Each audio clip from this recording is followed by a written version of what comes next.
ಎಲ್ಲರಿಗೂ ನಮಸ್ಕಾರ, welcome back to my channel. ನಿನ್ನೆ ದರ್ಶನ ಮಾಡೋಕೆ ಆಗಿರ್ಲಿಲ್ಲ, ಅದಕ್ಕೆ ಇವತ್ತು ಬೆಳಿಗ್ಗೆ ಎದ್ದು ಎಣ್ಣೆ ಉಂಡಕ್ಕೆ ಹೋಗಿ ಸ್ನಾನ ಮಾಡಿ ಫ್ರೆಶ್ ಆಗಿ ಪರಶುರಾಮನ ದರ್ಶನ ಮಾಡಿ ಎಲ್ಲಮ್ಮ ದೇವಸ್ಥಾನಕ್ಕೆ ಬಂದ್ವಿ. ನಾವು ದೇವಸ್ಥಾನಕ್ಕೆ ಬರೋಷ್ಟ್ರಲ್ಲೇ ಫುಲ್ ಕ್ಯೂ ಇತ್ತು, ಆದ್ರೂ ನಿಧಾನವಾಗಿ ಮುಂದೆ ಹೋಗ್ತಾ ಕಾದ್ವಿ. ನಮ್ಮ ಆಂಟಿ, ನಮ್ಮ ಅಕ್ಕ, ನಮ್ಮ ಮಾಮ ಅವರೆಲ್ಲ ಕ್ಯೂನಲ್ಲಿ ನಮ್ಗಿಂತ ಮುಂದೆ ಇದ್ರು. ಅವ್ರ ಜೊತೆ ನಮ್ಮ ಪಾಪುನು ನಮ್ಗಿಂತ ಮೊದ್ಲೇ ಹೋಗ್ಬಿಟ್ಟಿದ್ದು.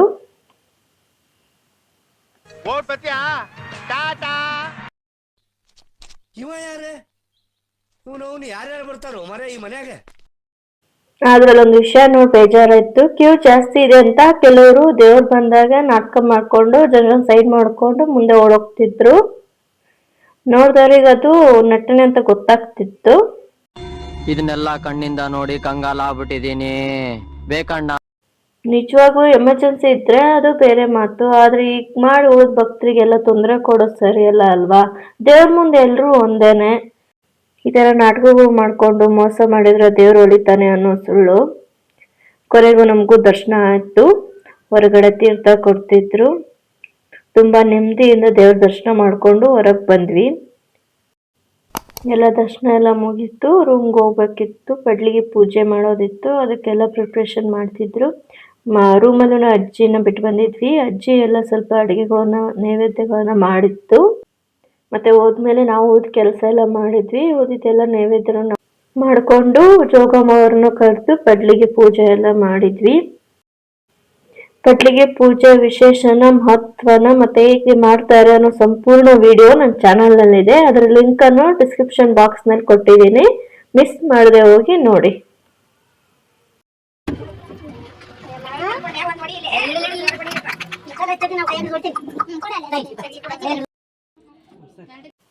ನಂತರ ಗಾಡಿ ಪೂಜೆ ಮಾಡೋಣ ಅಂತ ಬಂದ್ವಿ. ನಮ್ಮ ಮನೇಲೇನೆ ಒಬ್ರು ಜೋಗಮ್ಮ ಅವರಿದ್ರು, ನಮ್ಮ ಆಂಟಿಯವರ ಅತ್ತೆ.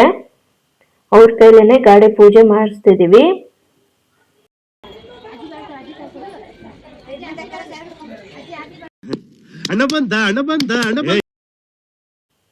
ನಮ್ಮ ಊರಿನ ಸಂಪ್ರದಾಯದಂತೆ ಕೆಲವು ಆಚರಣೆಗಳನ್ನು ಮಾಡಿದ್ವಿ. ಅಜ್ಜಿ ಗಾಡಿ ಪೂಜೆ ಎಲ್ಲ ಮಾಡಿ ಎಲ್ಲರಿಗೂ ಅವ್ರದೇ ಆದ ಜೋಗಮ್ಮ ಅವ್ರ ಭಂಡಾರ ಹಸ್ತಿತ್ತು. ಮತ್ತೆ ಎಲ್ಲರೂ ಆರತಿ ಮಾಡಿದ್ವಿ. ನಮ್ಮ ಕಡೆ ಆರತಿ ಮಾಡಿದ್ರೆ ಒಡಪಿಗೊಂದು ಹೇಳ್ತಾರ. ಒಡಪು ಹೇಳಿ ಅವ್ರ ಯಜಮಾನ್ರು ಹೆಸರು ಹೇಳ್ತಾರ. ರೋಡ್ಗೆ ಕಡಂಬರು, ಇಡ್ಲಿಗೆ ಸಾಂಬಾರು, ಇಂಗ್ಲಿಷ್ನ ಒಂದೇ ನಂಬರ್ ದಾನೇಶ. ಹಸಿರು ತೋಟದಲ್ಲಿ ಕೋಗಿಲೆ ಕುಳಿತು, ಹಸಿರು ತೋಟದಲ್ಲಿ ಕೋಗಿಲೆ ಕುಳಿತು ಅಮ್ಮ ಇಂದ, ನಮ್ಮ ರಾಯರ್ ಹೋಗಿ ಶೋಭಾ ಇಂದ ದಾನೇಶ.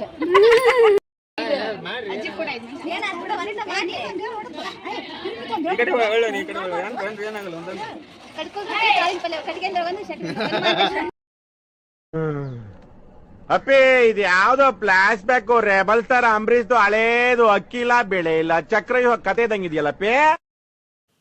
ನಾನು ಹಿಂದೆ ಓದ್ತಿದ್ರು ನಾನೇ ತಗ್ಲಾಕೊಂಡ್ಬಿಟ್ಟೆ. ನನ್ನ ಸರ್ದಿ ಬಂತು. ನಂಗೆ ನಿಜ ಒಡಪುಗಳು ಯಾವ ಬರೋದೇ ಇಲ್ಲ.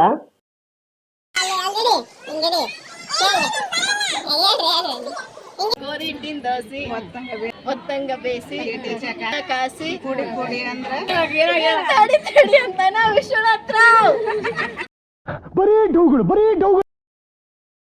ಪೂಜೆ ಎಲ್ಲ ಮುಗಿದ್ಮೇಲೆ ಎಲ್ಲರಿಗೂ ಊಟ ಬಡಿಸಿದ್ವಿ. ಎಲ್ಲ ಊಟ ಮಾಡಿದ್ರು.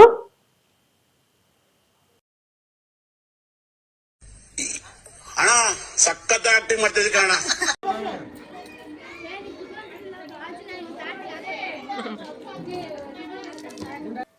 ಎಲ್ರೂ ಊಟ ಆದ್ಮೇಲೆ ನಾವು ಹೆಣ್ಮಕ್ಳು ಸೇರಿ ಆರಾಮಾಗಿ ಊಟ ಮಾಡಿದ್ವಿ.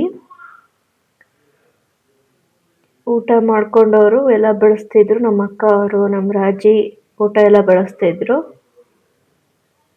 ಊಟ ಎಲ್ಲ ಮಾಡಿಕೊಂಡು ಸ್ವಲ್ಪ ಹೊತ್ತು ಹಂಗೆ ರೆಸ್ಟ್ ಮಾಡಕ್ಕೆ ಕುಂತ್ಕೊಂಡ್ವಿ. ಕುಂತ್ಕೊಂಡಾಗ ಹಂಗೆ ರೂಮ್ ಹತ್ರನೇ ಈ ಥರ ಮಾರೋರು ಬಂದಿದ್ರು, ಮಾಲೆಗಳನ್ನ, ತೋರಣಗಳನ್ನು. ಹಬ್ಬದ ಟೈಮ್ ಅಲ್ವಾ ಅಂತೇಳಿ ನಾವು ಎಲ್ಲ ತಗೊಂಡ್ವಿ. ಎಲ್ಲರೂ ಎಲ್ಲ ಫ್ರೆಶ್ ಆಗಿ ರೆಡಿಯಾಗಿ ದೇವಸ್ಥಾನ ಹತ್ರ ಇರೋ ಅಂಗಡಿಗಳಿಗೆ ಹೋಗೋಣ ಅಂತ ಹೋದ್ವಿ. ನಾವು ಹೆಣ್ಮಕ್ಳು ಏನೇ ಮರೆತರು, ಎಲ್ಲೇ ಹೋದ್ರು ಈ ಶಾಪಿಂಗ್ ಮಾತ್ರ ಮರೆಯಲ್ಲ. ಜಾತ್ರೆ ಥರನೇ ತುಂಬ ಅಂಗಡಿಗಳು ಇದಾವಲ್ಲಿ. ಸ್ವಲ್ಪ ನೋಡಿಕೊಂಡು ಕೆಲವು ಐಟಮ್ಸ್ಗಳನ್ನ ತಗೊಂಡು ಬರೋಣ ಅಂತ ಹೋದ್ವಿ. ಮತ್ತು ಚುಮ್ಮುರೆ ಎಲ್ಲ ತಗೊಂಡ್ವಿ. ಬೇಕಾಗಿರೋ ಒಂದಿಷ್ಟು ಐಟಮ್ಗಳನ್ನೆಲ್ಲ ತಗೊಂಡ್ವಿ.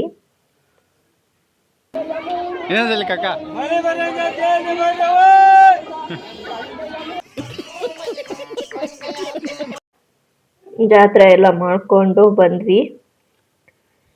ಬಂದಮೇಲೆ ಉಳಿದ ಕೆಲಸಗಳನ್ನೆಲ್ಲ ಮುಗಿಸಿ ಊಟ ಎಲ್ಲ ಮಾಡ್ಕೊಂಡು ಸಾಮಾನುಗಳನ್ನೆಲ್ಲ ಪ್ಯಾಕ್ ಮಾಡ್ಕೊಂಡ್ವಿ. ಹೊರಡಕ್ಕೆ ರೆಡಿ ಆದ್ವಿ. ಇಲ್ಲಿಂದ ಇವರು ಬೆಂಗಳೂರು ಹೋಗ್ತಾರೆ, ನಾವು ಊರಿಗೆ ಹೋಗ್ತಿದ್ದೀವಿ. ಈ ವಿಡಿಯೋ ನಿಮ್ಗೆ ಇಷ್ಟ ಆದರೆ ಲೈಕ್ ಮಾಡಿ, ನಿಮ್ಮ ಅಭಿಪ್ರಾಯನ ಕಮೆಂಟ್ನಲ್ಲಿ ತಿಳಿಸಿ. ಇನ್ನೂ ನನ್ನ ಚಾನಲ್ನ ಸಬ್ಸ್ಕ್ರೈಬ್ ಆಗಿಲ್ಲ ಅಂದರೆ ಈಗಲೇ ಸಬ್ಸ್ಕ್ರೈಬ್ ಆಗಿ ಬೆಲ್ ಐಕಾನ್ ಪ್ರೆಸ್ ಮಾಡೋದನ್ನ ಮರಿಬೇಡಿ. ಮತ್ತೆ ಹೊಸ ಲಾಗ್ನಲ್ಲಿ ಸಿಗೋಣ. ಬಾಯ್ ಬಾಯ್.